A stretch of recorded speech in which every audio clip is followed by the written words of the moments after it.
Приветствам всички зрители на първи образователен и особено 12-класниците, които ще се явяват на държавен зрелостен изпит по български език и литература. Предлагам ви да започнете подготовката си с въпросите с отворен отговор, тъй като по мои наблюдения те са най-сложни за вас и изискват особено внимание. Обобщила съм подобни въпроси, които се срещат в помагалата за подготовка за матурата на всички издателства, като съм обединила най-често срещаните въпроси за всяко изучавано произведение.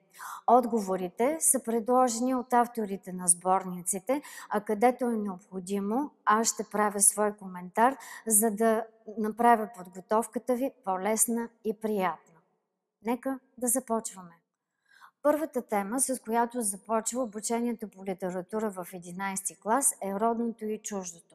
Темата включва 3 произведения – Железният светилник, Бай Ганьо журналист и Балкански синдром. Нека да разгледаме въпросите с отворен отговор, които са свързани с романа Железният светилник. Със свои думи посочете една разлика в интерпретацията на темата за родното в Железния светилник и Бай Ганьо журналист. Родното в Бай Ганьо журналист не е духовна ценност, а в романа Железният светилник е свръхценност. Отговор на подобен въпрос. Съпоставете интерпретацията на темата за родното в Бай Ганьо журналист и в Железния светилник и запишете една разлика между тях. Родното в Бай Ганьо журналист е средство за лична материална изгода, път към властта и начин за изразяване на раболепното отношение към силните на деня. В Железния светилник родното е представено като пространство на съхранени патриархални ценности, като среда, в която се пробужда националното самосъзнание.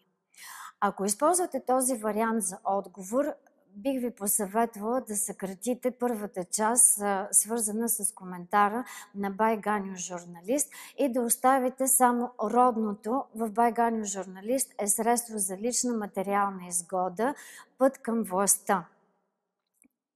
Всичко останало, което засяга Железния светилник, смятам, че е лесно и достъпно и не би представлявало на трудност да интерпретирате или да отговорите по този начин. Запишете една от чертите на характера на султана, проявена в Железния светилник. Последните няколко години подобни конкретни въпроси се срещат доста рядко, но вие много добре знаете, че има и изключения, затова бъдете готови да познавате добре характерите и чертите на героите, които са описани в конкретните произведения. Ако трябва да отговорим на поставеният въпрос, то султана е властна, пазителка на нормите, решителна, безкомпромисна. Условието изисква една от чертите, така че вие посочвате една, която най-добре според вас характеризира героинята.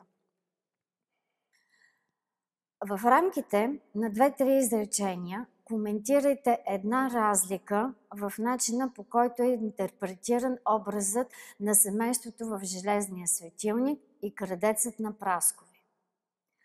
Темата за семейството в Железния светилник е въведена още в мотото на романа и е представена чрез фолклорния образ на рода като дърво със здрав ствол, корени и клони. Дървото насочва към основната идея за силата на семейството, която идва от неговата сплотеност и неразрушимата връзка между поколенията.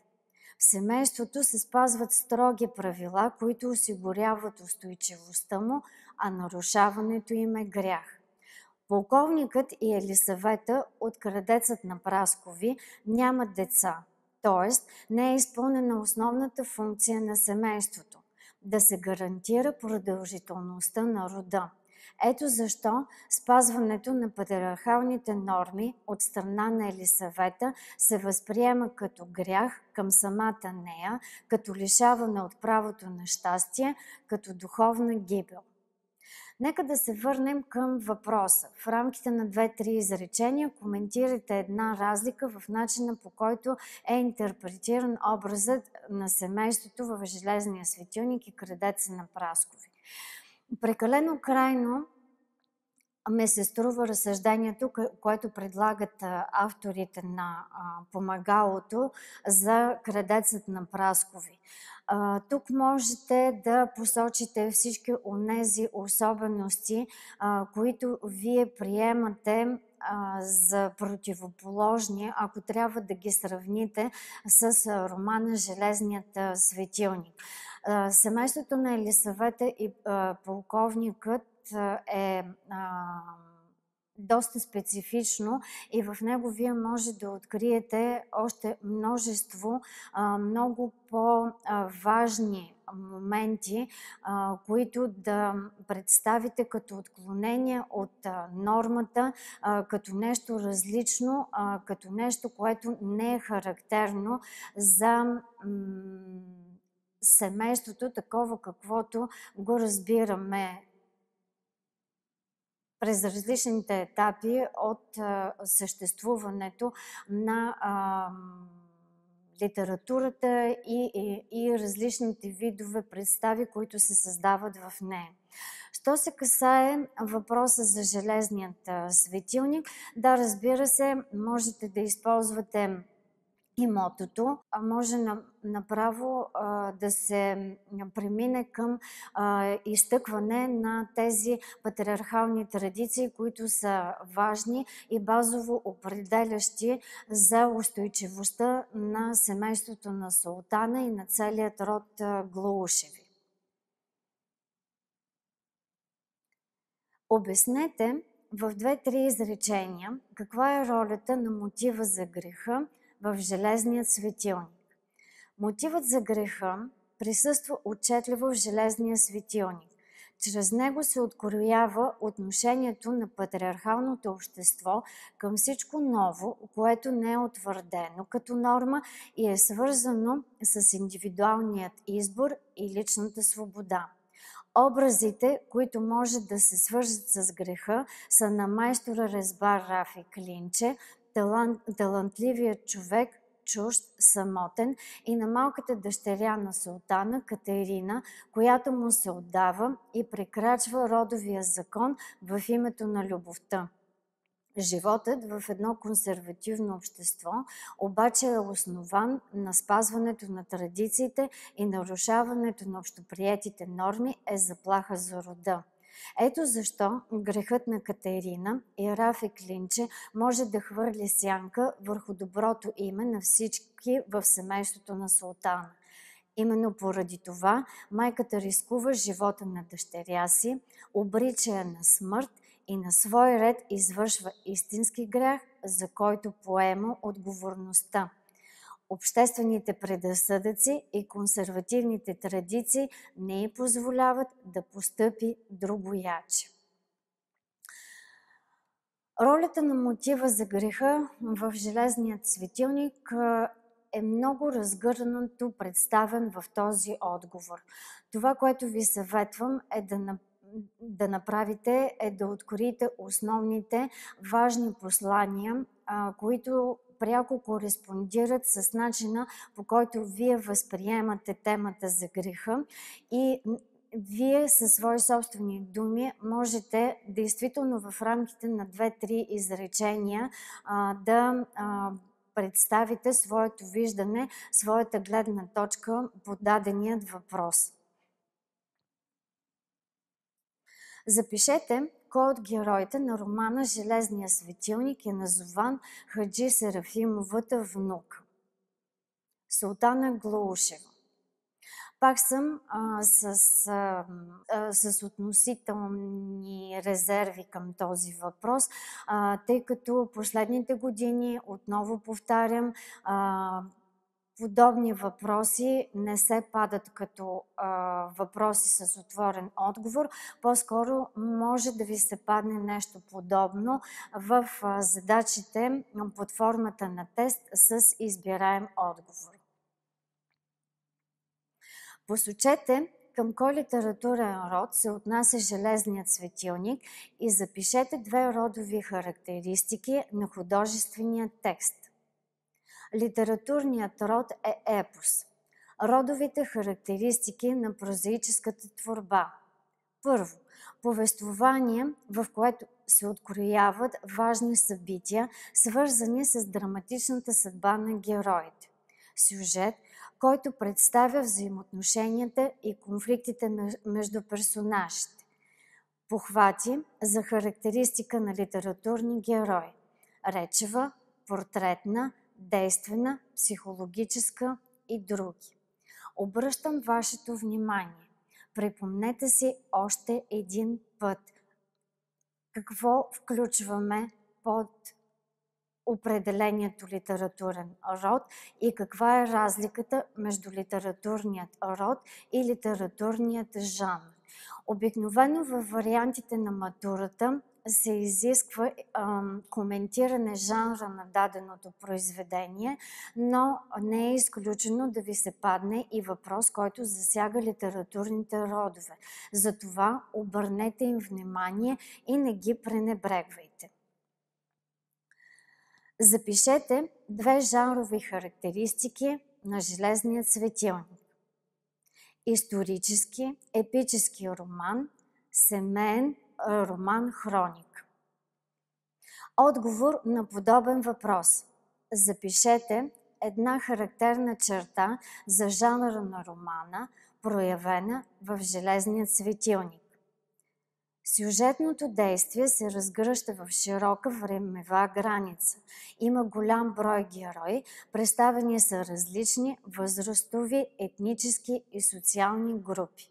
Вторият въпрос се придържа малко по-строго, конкретно към определенията, които обикновено даваме в часовете за това какво представлява романа като жанрова структура. Имате право да изберете този вариант, който за вас ще бъде по-лесен, но не забравяйте, трябва строго да се придържате към условията на поставената задача. Посочвате една характерна черта за жанра на романа, която е проявена в конкретното изучавано произведение.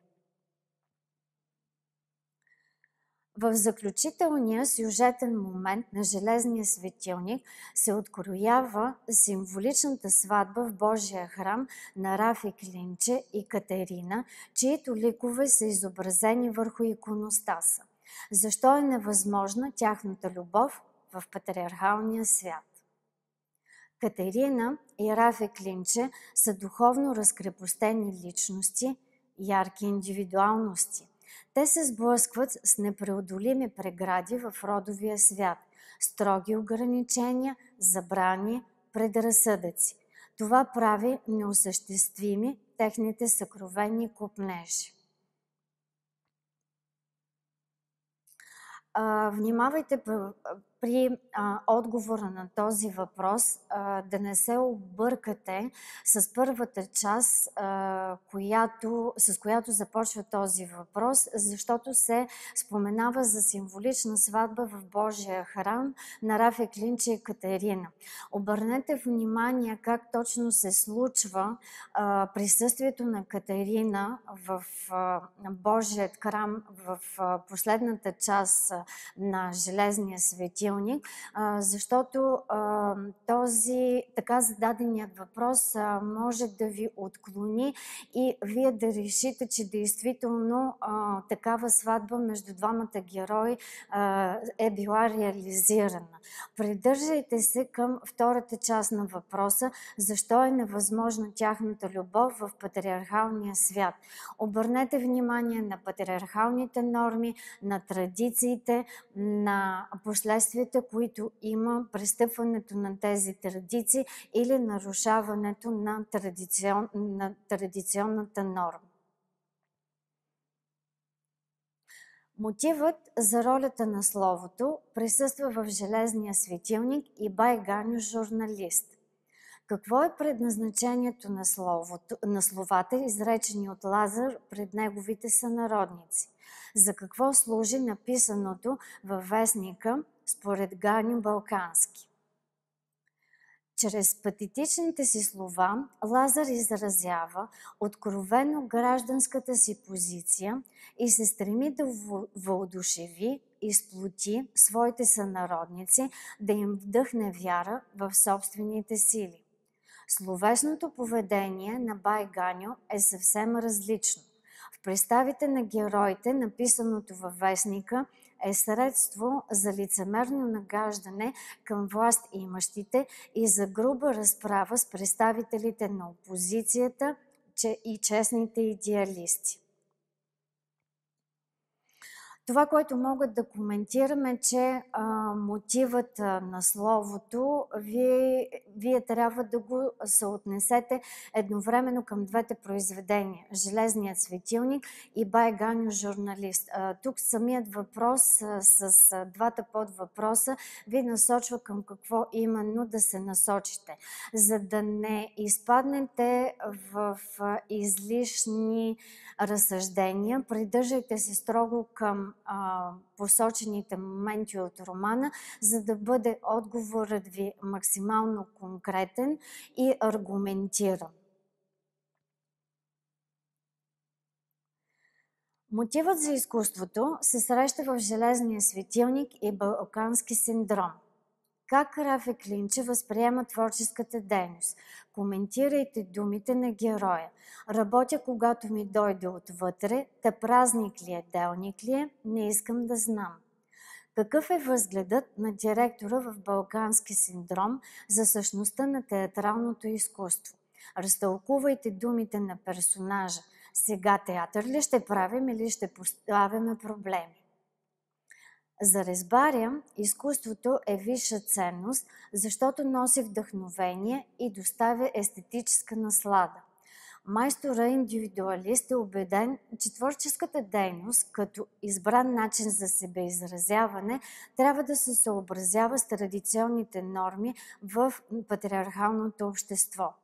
Репликата на директора на театъра разкрива разбирането му за предназначението на изкуството.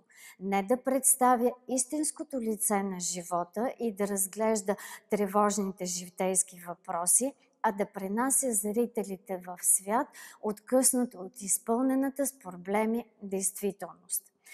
Съмнявам се, че в варианта за матура ще ви бъде поставен въпрос, който да ви насочва към конкретни отговори по даденото произведение.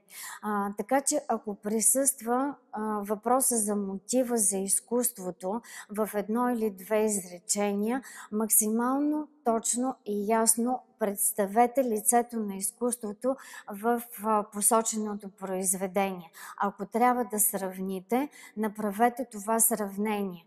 В романа е представен посредством един от героите, Рафи Клинче, който се явява изразител на възрожденските традиции, на новото, прогресивното, и съответно директорът на театъра, който също е подвластен на нови тенденции, които започват да се набелязват в българското общество, но той, като представител на тази институция, все пак настоява театърът да служи като територия, която да се отдалечава максимално от злободневните житейски проблеми. Темата за родното и чуждото е ключова в Железния светилник. Кое е родното и кое е чуждото за султана, как Лазар осмисля същността на родното и чуждото. Султана свързва родното със семейството и дома, в който се стреми да съхрани традиционните родови ценности. Чуждото за героинята е всичко, влизащо в разрез с нейните разбирания за правилно, редно. Родното за Лазар не е само в семейното пространство, а включва и понятието на род, братята по християнска вяра и общ идеал. Общественият водач открива чуждото в поведението на хората, които се противопоставят на движението за национално самоопределение. Едва ли, както посочих и по-рано, този въпрос ще ви бъде разделен на два подвъпроса. Затова се опитайте в своя отговор да посочите как Султана разбира родното, кое за нея е чуждото и как Лазар подхожда към въпроса за родното, който за него е от изключително важно значение, тъй като, както по-късно разбираме, той посвещава целия си живот на тази идея за национално обединение и национално самоопределяне. Проблемът за греха е един от основните в Железният светилник. Посочете два примера за греховно поведение на герой от произведението. Възможни варианти за отговор. Престъпването на патриархалните норми от дръзката Катерина, поведението на Султана, която принася своята дъщеря в жертва в името на семейната чест. Разтълкувайте смисловото противопоставяне между мрака и светлината в Железният светилник. Мракът се свързва с представата за робското време и заблудите, а светлината с духовната свобода, просветлението, осъзнаването на истината за дълга на човека към народностната общност. Разтълкувайте образа на Железния светилник като многозначен символ. Железният светилник е символ на родовото битие, патриархалните нравствени ценности, устойчивата традиция.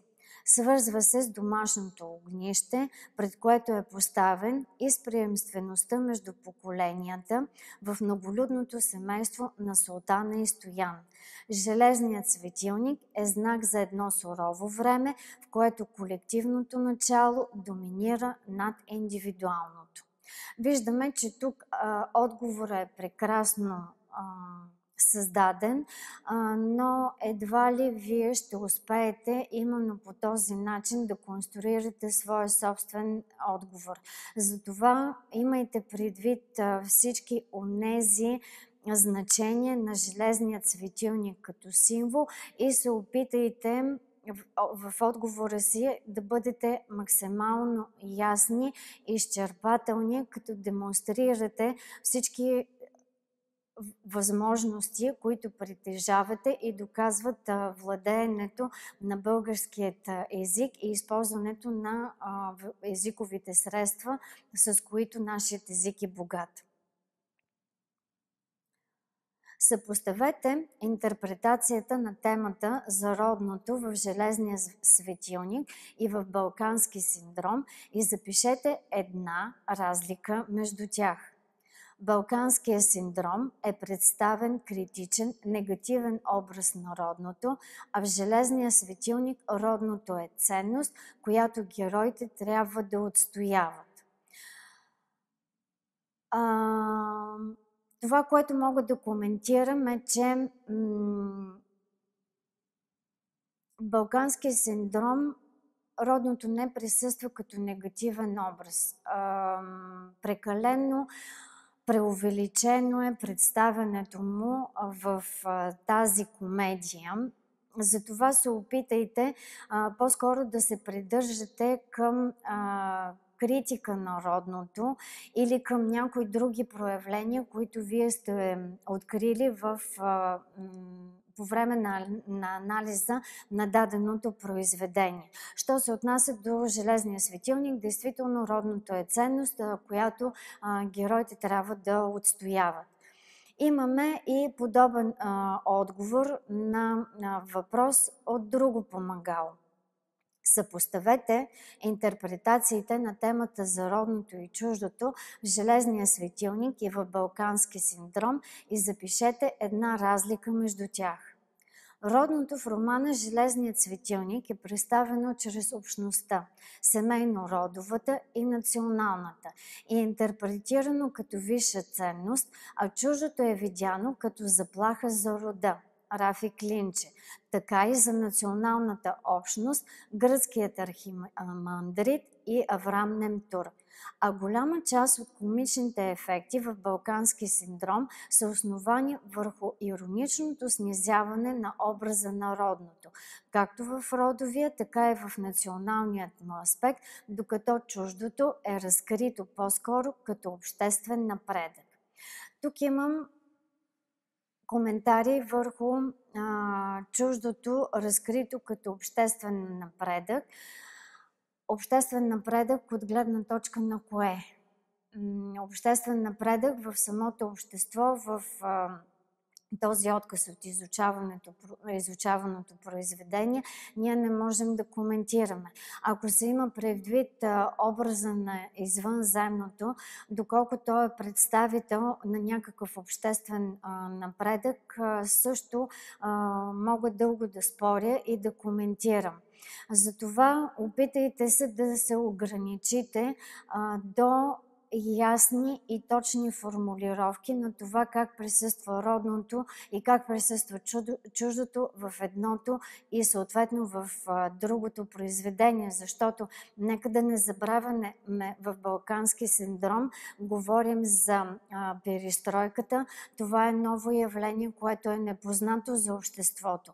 Тоест имаме едни нови въздействия отвън, които дали ще бъдат приложими за обществото, дали ще намерят мястото си в реалността, когато се наблюдават тези процеси, е доста сложен въпрос. Затова тези тенденции също може да ги разгледате като проявление на чуждото и оттам нататък вече да ги синхронизирате с идеята за българският менталитет и особеностите му, които разбира се са специфични и своеобразни.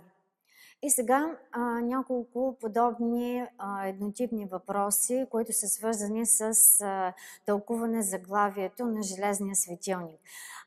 Заглавие се тълкува не само при романа Железният светилник. Това са едни от най-често срещаните въпроси и могат да засягат тълкуване както на заглавието, така и на мотото на отделните произведения. Обръщайте им внимание и не ги пренебрегвайте.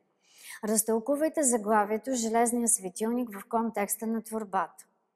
Железният светилник е символ на патриархалния свят, моралните устои на рода, светлината и традициите. Заглавието се свързва с идеята за духовното просветление като израз на националните ценности във времето на робство. Отличен отговор. Примерен въпрос на същата тема.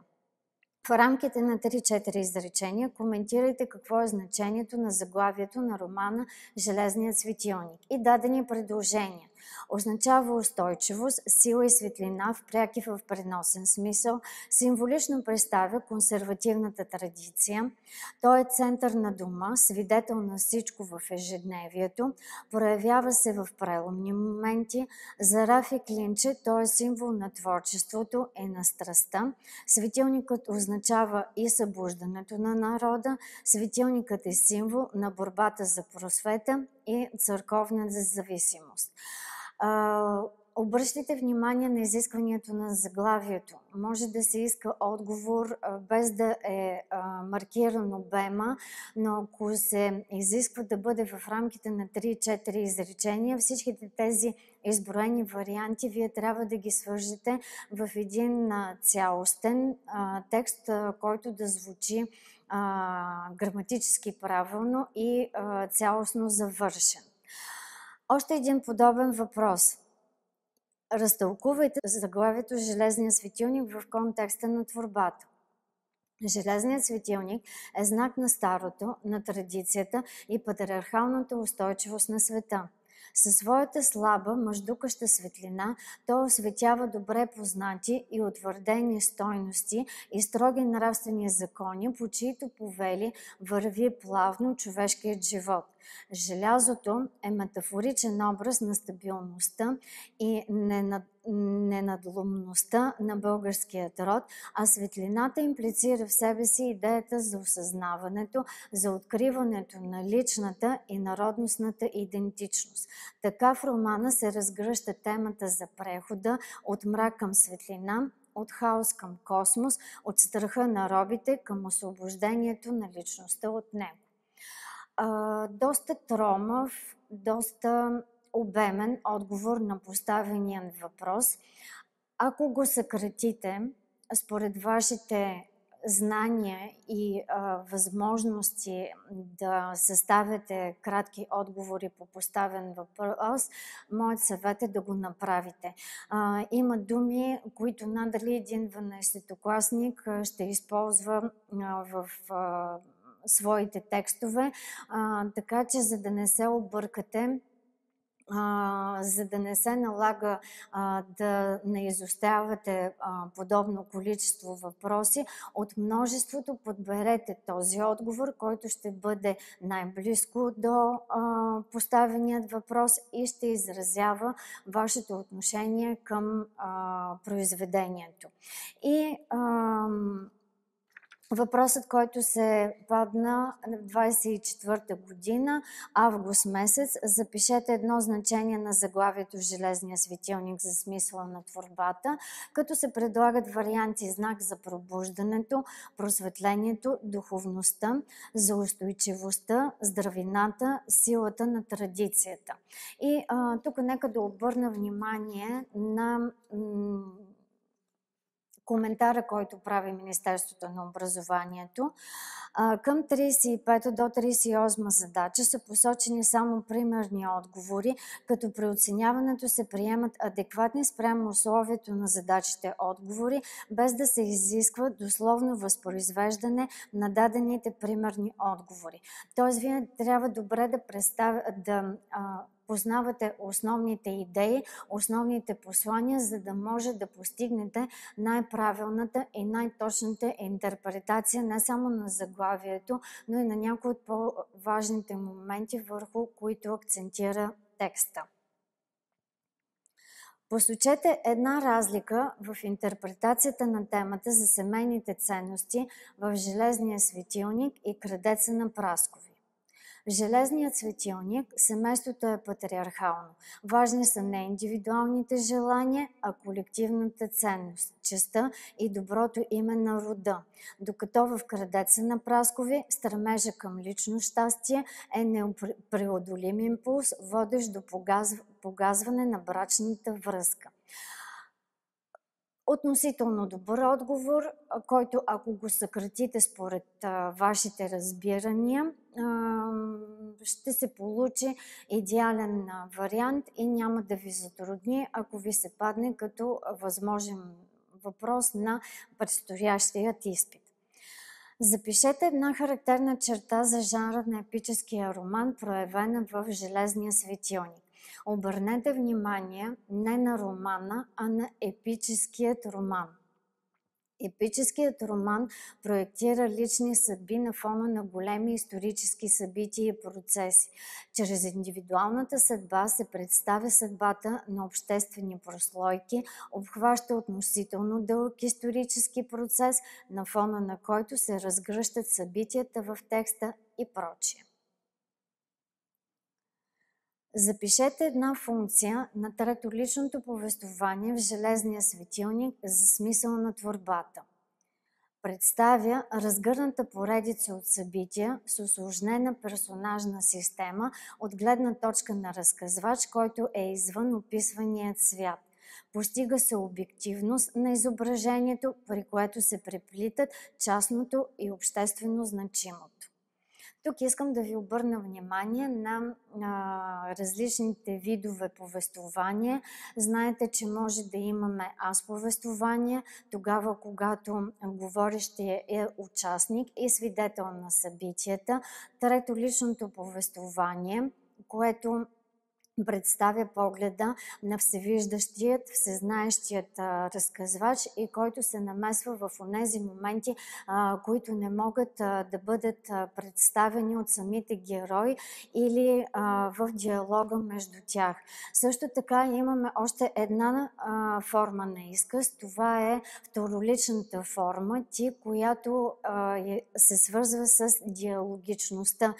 Тоест, говорещият се обръща било към друга група герои или най-често той се обръща към читателя, като се опитва да го въвлече в този разговор или в този проблем, който е започнат.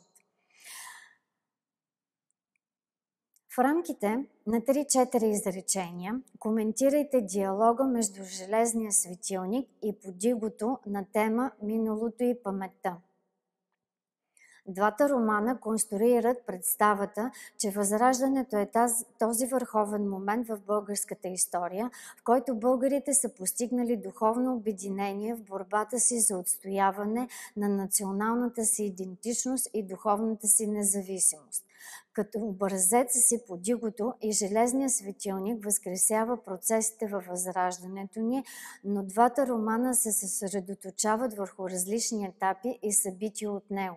Сюжетът на първия е свързан с подготовката на Априлското въстание, а другият с борбата на българите в Македония, независима църква и образование. И двата романа преплитат в сюжета си битово-всекидневния живот на общността, личния свят на човека и историческите промени на епохата. Тук имате коментар на диалог, т.е. на приликите между Железния светилник и Подигото. И безспорно вие трябва да посочите всички онези допирни точки, където се доближават двете произведения, но тъй като те влизат в някаква форма на диалогичност, безспорно ще имаме и разлики. И отговорът много добре ви посочва тези разлики. Те са свързани с епохата и различните процеси, които се наблюдават в единия текст и съответно в другия текст, но като цяло този въпрос е изключително оригинален и изключително интересен, тъй като Подигото е текст, който се изучава през определени етапи 6-ти клас, след това имаме 10-ти клас и изобщо не влиза в задължителната програма за 11-ти и 12-ти клас, но много добре се синхронизира с темата за миналото и паметта, към която пък Железният светилник не присъства. Тоест, вие виждате как отделни произведения могат да мигрират от една тема в друга тема и ние да откриваме нещо общо или нещо различно, което да изразява даденото произведение. Разтълкувайте заглавието на четвърта част от романа Железният светилник – корени гранки в контекста на творбата. Заглавието на четвъртата част акцентира на идеята за родовото дърво с неговите измерения по вертикала. Долу в земята корените, горе в небето гранките. Гранки означава клони. Това е идеята за приемствеността и свързаността на поколенията, за техните общи жизнени сокове, за вечния житейски кръговрат и за силата на корена, който осигурява добрите плодове. Тук имаме безспорно символа на дървото на живота, на родовото дърво. Можете да предлагате всякакви ваши интерпретации, като разбира се придържате към основните внушения на романа Железният светилник. Разтълкувайте значението на епиграфа към първа част на романа Железният светилник за смисъла на цялата творба. Овде дърво столовито, грановито, гранки му са до небеси, а корени сура земя, гранки му са мили снаи, а кория синовете, а вършките мили внуци. Въвежда образа на дървото като символ на семейно-родовата цялост и единство. Друг вариант разкрива идеята за свързаността, приемствеността между поколенията. Съпоставете интерпретациите на темата за родното и чуждото в Железния светилник и Бай Ганьо журналист и запишете една разлика между тях. В романа на Димитър Талев родното е висша ценност за личността и колектива, които се борят и го отстояват, докато в очерка Бай Ганьо журналист родното е принизено с цел материални облаги и печелбарство. Родното в романа на Димитър Талев е показано в класическия модел и дух на възрожденската епоха, където родното е доброто, което се бори срещу чуждото, което е лошото. В Алековото произведение представата за родното се е преобърнала, особено за героя Бай Ганьо, който го ползва като маска, зад която се крие с цел материална изгода. Дайте пример за изграден чрез идеализация образ на герой в изучавана творба от първия раздел. Посочете две характерни черти на този персонаж. Лазар Глушев, Железният светилник. Безкористно посвещаване на общонародната кауза, всеотдайно изпълнение на патриотичния дълг, благородство, чувство за чест и достоинство, висок морал. Ще се повторя. Ако ви се падне въпрос, който е свързан с качество на определен герой, най-вероятно той ще присъства в тестовите въпроси с избираем отговор. Последните няколко варианти на матурата не се изисква разпознаването на героите и включването им в въпросите с отворен отговор.